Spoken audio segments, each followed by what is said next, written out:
The Winnipeg Jets winning streak is over, but they've been playing some darn good hockey lately, and they find themselves in first place in their division. Harrison Lee of Locked On Winnipeg Jets joins us to discuss that and whether or not this team can keep first place in their sights for the rest of the year. All that and more on today's Locked On NHL podcast. You're Locked On NHL, your daily podcast on the National Hockey League. Part of the Locked On Podcast Network, your team every day.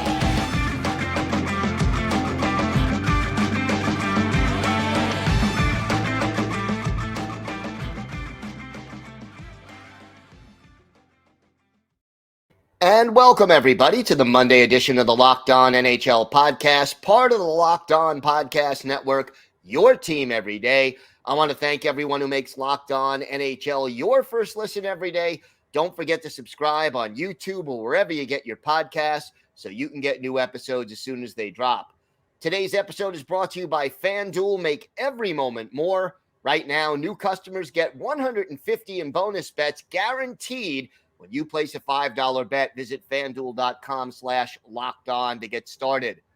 Well, the Winnipeg Jets are one of the hottest teams in the NHL, and we bring in Harrison Lee of Locked On Winnipeg Jets to talk about that. And Harrison, what did this team do so well during this winning streak?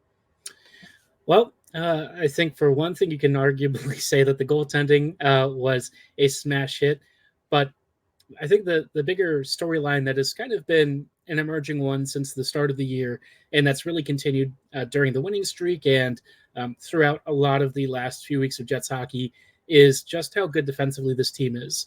Winnipeg, I think when you look at the defensive numbers compared to this year and last year, they generally concede like the same number of chances. The biggest difference is that every time the Jets make a mistake, they're a lot more aggressive in trying to correct it. They backtrack a lot more aggressively on odd man rushes. They try to recover the puck quickly. There's a sense of urgency every time the Jets have some sort of defensive lapse because they know, well, you know what? Hellebuyck and Brossoit probably can't save everything, but they've saved enough to concede 3 goals or less for like the last 32 games, something like that. So, the Jets must be doing something pretty well. And on the other side, offensively, Winnipeg is getting nice contributions up and down the lineup so that, even in the absence of guys like Kyle Connor, the team has generally been able to stay afloat. And it's amazing how the statistics for Hellebuyck and Brossoit are almost identical. 219 goals against versus 218, a 924 save percentage versus a 923. I think that really does point to how well the team is playing in front of them. Yeah, and like Hellebuyck this year has eaten most of the starts, so kind of factoring in that context, it's even crazier that he's maintained such a high level of performance. And it's funny because like the start of the year was a little bit rough for him. He usually has like a few weeks where the offseason rust is kind of kicking in his butt, but since then, along with the Jets, he's really taken off. And Winnipeg, actually played pretty decently at the start of the year. It's just the goaltending wasn't quite there. Both Brossoit and Hellebuyck, unfortunately, had a few early games where it was kind of like, maybe this is the first year in a while where one or the other starts to struggle. But they, have really picked it up. And to put it lightly, Hellebuyck is definitely in the Vezina conversation again. You talk about team defense, and a lot of the time those guys don't get a lot of attention. The defensemen, the checking forwards. Give me the names of some players who are really shining for the Jets that, fans of hockey, but not necessarily of the Jets, may not be aware of. On the back end, I think one of the biggest guys to really circle is going to be Dylan DeMello. DeMello is, he plays alongside Morrissey, so I think people have at least gotten, some glimpse of him. He, is a very effective two-way puck mover, but also one of our most defensively sound skaters in general. He just seems to know where to be, to shut down passing and shooting lanes. He'll sacrifice the body for a block shot. Had a scary one the other day where I thought he might actually miss some time. He took it right on the inside of his knee, and that's never a place you want to get hit. But thankfully, he still does what he does and got back up on his feet, came out of the locker room a few minutes later and was back on the ice. Other guys that I think people are going to be a little bit surprised by, Dylan Sandberg. Sandberg has been really strong defensively, which when he was drafted, I think that was kind of his profile. But the guy that he's paired with, Nate Schmidt, I don't know that anyone really expected him to go from being a really offensive, attacking-minded blue liner to a guy who's become really defensively reliable. I feel like I've seen Schmidt put out more fires this year than I've ever seen in his career. I watched him a lot with the Caps. I even saw him during some of his Hershey days. And it's like, his lack of mobility nowadays has kind of limited what he can do further up the ice. So I feel like he's adjusting his game to be, more of a shutdown blue liner, and he's very good at it.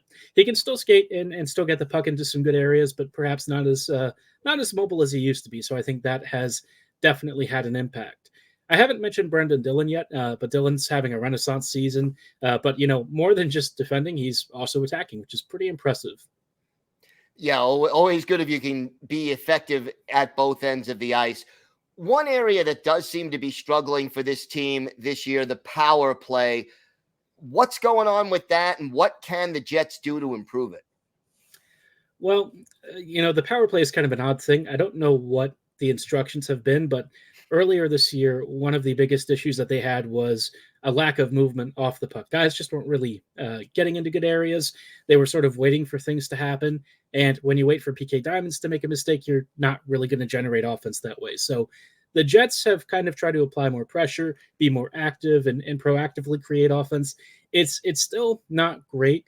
One of the things that I think would be a very easy fix is when Scheifele comes back from his groin tweak or whatever it was, just put him down in the slot. But I get the sense he doesn't want to play there.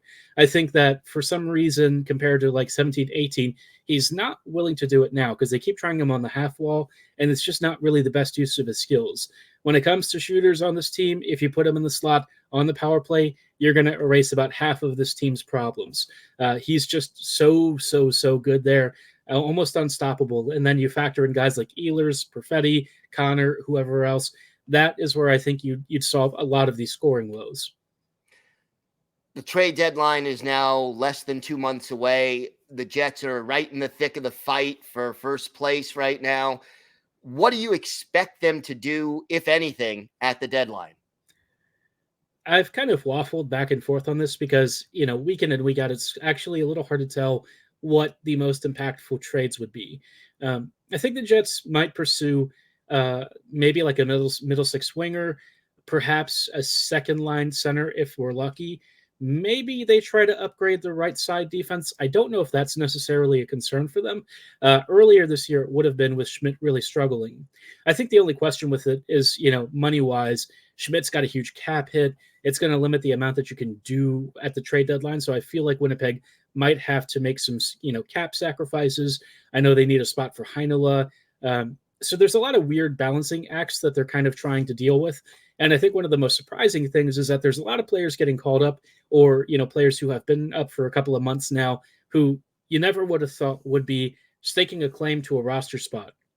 Axel Janssen-Fjallby, Dominic Toninato, neither of these guys had ever really looked to be full-time Jets players, but all of a sudden they came back this year and it's like they're different players, which has made roster decisions very, very complicated. I mean, arguably, Iafallo and Kupari might not actually have spots on this team if the Jets dress their bets 12. So, you look at the stats and everything and you're kind of like, really? That's a little surprising. But, given how things are unfolding shift by shift and stuff, and it's been a much harder and a good problem to have, but a much harder problem than I think the Jets were anticipating. So trade deadline, I think there's a couple of things they might look at, but honestly, it wouldn't shock me if they try and, maybe make a smaller acquisition than swinging for a home run. That could be what they do. So just a role player to solidify the depth. Yeah. I still feel like personally, I would want them to swing big. I think this is probably the season to do it. The West is really the conference that feels like it's the strongest.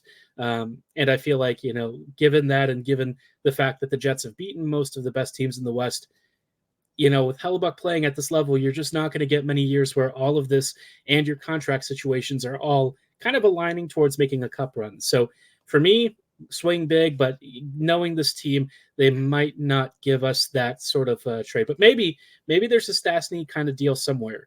That is something that Cheveldayoff has done in the past. He's kind of hinted that he's looking at stuff right now, but Whether he's ready to really go all in and cash in the chips, it's hard to say. I think we'll probably need to know in a few weeks as guys start getting healthier. And Connor coming back, I think will probably make at least one or two roster decisions. All right, will be interesting to watch, and I'm sure you'll be on top of it the rest of the season. Harrison, why don't you tell our viewers and our listeners where they could find the podcast and where they could find you on social media? We are on all of the same platforms that Locked On NHL is. You can find us on Spotify, YouTube, and all of your favorite podcasting platforms. Of course, you can see our social media for X. And we also have a dedicated account for Locked On Jets at @LO_Winnipeg Jets. All right, Harrison, thanks so much. Always a pleasure. Thanks for having me.